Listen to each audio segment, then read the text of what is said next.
اسلام میں نفس کو مارا نہیں جاتا بلکہ اسے اللہ کی راہ میں مسلمان کیا جاتا ہے، اپنا ساتھی بنایا جاتا ہے، سب سے وفادار اور مخلص ساتھی جو بغیر علم کے ہمارا سب سے بڑا دشمن ہے۔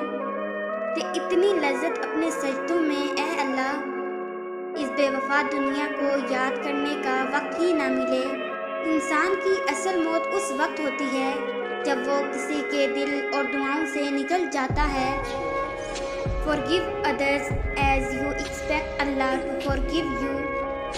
چہرے بدصورت نہیں ہوتے، ان کو دیکھنے والی نگاہ خوبصورت یا بدصورت ہوتی ہے جو سامنے والے منظر کو اپنے مطابق رنگ دیتی ہے۔ تعلق میں دوسرے سے اپنے جیسا ہونے کی توقع مت کرو، کیونکہ تم کسی کا سیدھا ہاتھ اپنے سیدھے ہاتھ میں پکڑ کر نہیں چل سکتے۔ غلطیاں انسانوں سے ہی ہوتی ہیں اور انسان ہی بھٹک جاتا ہے، مگر ہدایت بھی انسان ہی پاتا ہے، بشرط یہ کہ وہ ہدایت پانا چاہے، اپنے دل کو ایمان کے لیے کھولے۔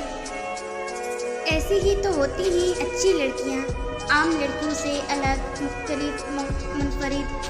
وہ دنیا میں گم بے فکری سے کہکے لگاتی، کپڑوں، جوتوں اور ڈراموں میں، مگر لڑکیوں جیسی تو نہیں ہوتی۔ اجنبیت کی ان کی شناخت ہوتی ہے، وہ ساحل کے کیچڑ پہ چکنے والا الگ سا موتی ہوتی ہیں، اجنبی موتی، جن سے ایک بار دھتکار ملے، ان کے پاس پلٹ کر جانے کا جرم نہیں کرنا چاہیے۔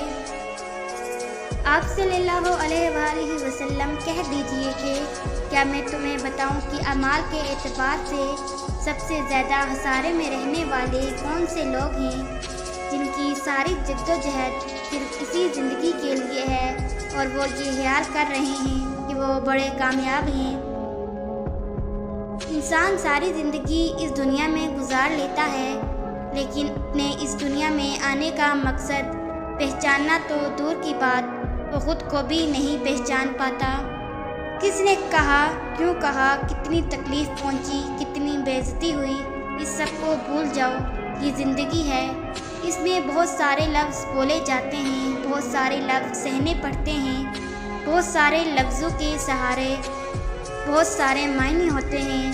لفظوں کو اکٹھا کر کے تم انہیں سوچنے اور سمجھنے بیٹھو گی تو پھر زندگی نہیں گزار سکو گی۔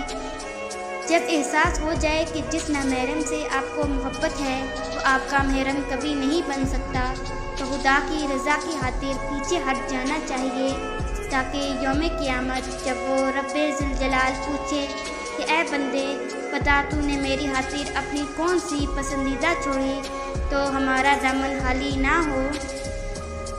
کچھ چیزیں انسان کسی سے نہیں کہہ سکتا، اپنی تلخیاں، اپنے مسئلے، جب تک انسان خود برداشت کر سکتا ہے تب تک اسے کسی سے نہیں کہنا چاہیے۔